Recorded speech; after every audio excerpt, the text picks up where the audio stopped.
திருமணத்திற்கு வரன் தேடி வந்த உங்களுக்கு வன்னியர் மேட்ரிமோனி சார்பாக வாழ்த்துக்கள். இந்த சேனலில் பதிவிடப்படும் அனைத்து வரன்களும் இலவசமானவையே. நம்ம சேனலை நீங்கள் இன்னும் சப்ஸ்கிரைப் பண்ணலைன்னா சப்ஸ்கிரைப் பண்ணி வச்சுக்கோங்க. பெல் ஐக்கான ஆல் நோட்டிஃபிகேஷனில் போட்டு வச்சுக்கோங்க. அப்போ தான் நாங்கள் பதிவிடுற வரன் எல்லாம் உங்களுக்கு உடனுக்குடன் வந்து சேரும். இப்போ இந்த வரனை பார்க்கலாம். எங்கள் பேர் இந்திரா, வயசு 38, உயரம் 168 சென்டிமீட்டர், ராசி கன்னி, நட்சத்திரம் மஸ்தம், சாதி வன்னியரில் அக்னிகுல சாத்திரியான்னு சொல்லியிருக்காங்க. வேலை அரசாங்கத்தில் இருக்காங்க. சம்பளம் மாதம் 25,000 வாங்குறதாகவும் சொல்லியிருக்காங்க. இவங்களுக்கு கூட பிறந்தவங்க பார்த்தீங்கன்னா ஒரு தம்பி இருக்காங்களா, ஒரு அக்கா இருக்கிறதாகவும் சொல்லியிருக்காங்க. இவங்க விருதுநகர் மாவட்டமாக இப்போ எங்கள் வேலை பார்க்குறது பார்த்தீங்கன்னா கள்ளக்குறிச்சி மாவட்டத்தில் வேலை பார்த்துட்டு சொல்லியிருக்காங்கம்மா. இன்னும் சில வருஷத்தில் பார்த்தீங்கன்னா விருதுநகருக்கு மாற்றிட்டு போகிறதாகவும் சொல்லியிருக்காங்க. இவங்க திருமண நிலையம் பார்த்தீங்கன்னா இப்போ 2ஆம் திருமணத்துக்கு இருக்காங்க. இவங்களுக்கு ஒரு பையன் இருக்கிறதா சொல்லியிருக்காங்க. இவங்க ஹஸ்பண்ட் கள்ளக்குறிச்சி இருந்ததால அங்கே இவங்க வேலையை மாற்றிட்டு போயிருந்தாங்களாமா. அந்த லைஃப் ரொம்ப இவங்க கஷ்டப்பட்டுட்டாங்களாம். அந்த லைஃப் வேண்டாம்னு பிரிஞ்சு ஒரு 6 வருஷத்துக்கு முன்னாடியே வந்துட்டாங்களாமா. ஆனால் இப்போ பார்த்தீங்கன்னா சில வருஷமாக அங்கேயே தங்க வேண்டிய சூழ்நிலை சொல்லியிருக்காங்க. இவங்களுக்கு சில லேண்டு, சில சொத்துக்கள்லாம் அங்கே வாங்கி போட்டிருக்காங்களாம். அதெல்லாம் சேல் பண்ணிவிட்டு இங்கே வரப்போகிறதாகவும் சொல்லியிருக்காங்க. இவங்க எதிர்பார்ப்பு என்னென்னா வரக்கூடிய மாப்பிள்ளையை நல்ல குணமான மாப்பிள்ளையாக இருக்கணும், நல்லா படிச்சிருக்கணும், நல்ல வேலைக்கு போகணும், தமிழ்நாட்டில் எங்கேருந்தாலும் ஓகேன்னு சொல்லியிருக்காங்க. வரக்கூடிய மாப்பிள்ளை வீட்டோட மாப்பிள்ளையாக எதிர்பார்க்குறாங்க. நல்ல குணமான மாப்பிள்ளையை எந்த கெட்ட பழக்கம் இருக்கக்கூடாது அப்படி சொல்லியிருக்காங்க. இவங்க போன வாழ்க்கையை பற்றி எப்பவும் கேட்க வேண்டாம்னு நினைக்கிறாங்க. அதே மாதிரி உங்கள் வாழ்க்கையை பற்றியும் கேட்க மாட்டாங்களா.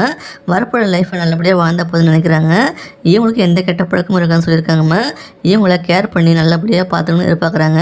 ஓரளவு குடும்பம் நடத்தக்கூடிய அளவு வருமானம் இருக்கணும்னு எதிர்பார்க்குறாங்க. இந்த பெண்ணோட வசியம் பார்த்தீங்கன்னா இவங்க கொஞ்சம் மிடில் கிளாஸ் ஃபேமிலி தாம்மா. இவங்க அப்பா பார்த்தீங்கன்னா ஒரு ஷூ கடை வச்சு நடத்திட்டு இருக்குதான் சொல்லியிருக்காங்க. அதாவது ஷூவும் சிறப்பும் சேர்ந்து நடத்திட்டு இருக்காங்களா கடை வச்சு. அது இல்லாமல் ஒரு மளிகை சாமான் கடை வச்சு நடத்திட்டு இருக்காங்களா. அது இல்லாமல் ஹோல்சேல் மார்க்கெட் பிளாஸ்டிக் கடைலாம், அதாவது பிளாஸ்டிக் ஐட்டம் எல்லாமே வச்சு பண்ணிட்டு இருக்குதான்னு சொல்லியிருக்காங்க. இவங்க அப்பா மிடில் கிளாஸ் ஃபேமிலி தாம்மா. இவங்க அம்மா பார்த்தீங்கன்னா ஹவுஸ் ஒய்ஃபாக இருக்காங்க. இவங்களுக்கு சொந்தமாக வீடு நிலம் இருக்குன்னு சொல்லியிருக்காங்க. பேங்க் பேலன்ஸ் நல்லாவே இருக்குன்னு சொல்லியிருக்காங்க. இவங்க அரசாங்க வேலை 10 மாதம் 25,000 சம்பாதிக்காங்களாமா. அந்தளவுக்கு ஓரளவுக்கு அப்பர் மிடில் கிளாஸ் வேல்யூ பிறந்ததாம்மா இவங்க. இந்த பெண்ணோட நலங்கிறது முகத்தை நாங்கள் மறைச்சி தான் போட்டிருக்கோம். இந்த வாரம் பிடிச்சிருக்கு அப்படின்ற பட்சத்தில் இந்த வீடியோக்கு லைக் பண்ணிவிட்டு உங்கள் விருப்பத்தை நீங்கள் கமெண்டில் சொல்லிவிடுங்க. இப்போ இந்த வரனை பார்க்கலாம். எங்கள் பேர் காவேரி, வயசு 33, உயரம் 163 சென்டிமீட்டர், ராசி மேஷம், நட்சத்திரம் கிருத்திகை, 1ஆம் பாதம் சொல்லியிருக்காங்க. சாதி வன்னியரில் காடவராயர் சமூகத்தை சேர்ந்தவங்கன்னு சொல்லியிருக்காங்க. வேலையை அரசாங்கத்தில் இருக்காங்க. மாதம் 42,000 போகாங்க. கையில் பிடிப்பெல்லாம் போக கையில் 42,000 வாங்குறதான்னு சொல்லியிருக்காங்க. இவங்களுக்கு கூட பிறந்தவங்க 4 பேர் சொல்லியிருக்காங்கம்மா. இவங்க கள்ளக்குறிச்சி மாவட்டத்தை சேர்ந்தவங்கம்மா. இவங்க திருமண நிலையம் பார்த்தீங்கன்னா இப்போது 2ஆம் திருமணத்துக்கு பார்த்துட்ருக்காங்க. இவங்க இப்போது செங்கத்தில் வேலை பார்த்துட்ருக்காங்களா. இவங்க வயது வரவும் பார்த்தீங்கன்னா ஈக்குவல் ஏஜாக இருக்கணும். அதிகபட்சம் 6 வயசு வித்தியாசம் இருக்கணும்னு சொல்லியிருக்காங்க. இவங்களுக்கு ஜாதியும் ஜாதகமும் தடையில்லைன்னு சொல்லியிருக்காங்கம்மா. இவங்க எதிர்பார்ப்பு என்னென்னா வரக்கூடிய மாப்பிள்ளை நல்லா படிச்சிருக்கணும், நல்லா வேலைக்கு போகணும், குடும்பம் நடத்தக்கூடிய வருமானம் எதிர்பார்க்குறாங்க. மாப்பிள்ளை தமிழ்நாட்டில் எங்கே இருந்தாலும் ஓகே சொல்லியிருக்காங்க. எந்த கெட்ட பழக்கமும் இருக்குன்னு நினைக்கிறாங்கம்மா. இவங்க போன லைஃப்பில் உங்கள் ஹஸ்பண்ட் ரொம்ப குடிப்பாராம்மா.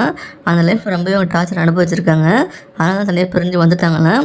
இனிமேல் அந்த லைஃப் அப்படி வாழ வேண்டாம் தான். குடிப்பழக்கம், புகைப்பழக்கம் எதுவுமே எந்த போதை பழக்கம் இருக்கக்கூடாதுன்னு நினைக்கிறாங்க. நல்ல குணமான மாப்பிள்ளையாக இருக்கணும். இவங்களுக்கு கண்ணு கருத்தமாக கடைசி வரை கேர் பண்ணி பார்த்துக்கணும்னு நினைக்கிறாங்கம்மா.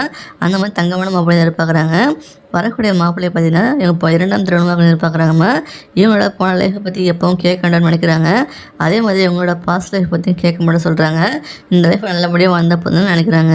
இந்த பெண்ணோட வசதின்னு பார்த்தீங்கன்னா இவங்க கொஞ்சம் நல்ல வசதியான ஃபேமிலி தான். இவங்க அப்பா பார்த்தீங்கன்னா 2 பிஸ்னஸ் பண்ணிட்டு இருக்கான்னு சொல்லியிருக்காங்க. டிஜிட்டல் மார்க்கெட்டிங் ஒன்று பண்ணிட்டு இருக்காங்களா. அது இல்லாமல் ஃப்ளெக்ஸு பேனர்லாம் வச்சு அடித்து கொடுக்குற ஒரு மிஷின் வச்சு அதை வச்சு ஒரு கம்பெனி ரன் பண்ணிட்டு இருக்காங்கன்னு சொல்லியிருக்காங்க. இந்த பெண்ணோட வசதி கொஞ்சம் அப்பர் மிடில் கிளாஸ் ஃபேமிலி தான். இவங்களுக்கு நல்ல ஒரு வீடு இருக்குது. அது இல்லாமல் கடைகள் நல்ல கடைகள் கட்டி வச்சுருக்காங்க. ஒரு காம்ப்ளெக்ஸ் இருக்குது. விவசாயம் நல்லா இருக்குது. ஆடு மாடுகள்லாம் வச்சு மெயின்டைன் பண்ணிட்டு இருக்கதான் சொல்லியிருக்காங்கம்மா. அந்தளவுக்கு நல்ல வசதியான பெண் தான். இவங்களும் அரசாங்க வேலையில் வேலை பார்க்குறாங்க. இவங்க முகத்தை நாங்கள் மறைச்சி தான் போட்டிருக்கோம். இந்த வருடம் உங்களுக்கு பிடிச்சிருக்கு அப்படின்ற பட்சத்தில் இந்த வீடியோக்கு லைக் பண்ணிவிட்டு உங்கள் விருப்பத்தை நீங்கள் கமெண்ட் பாக்ஸில் சொல்லுங்கள். இந்த மாதிரி பல வரங்கள் சேனல் உள்ள இருக்குது. போய் பார்த்து தெரிஞ்சுக்கோங்கம்மா.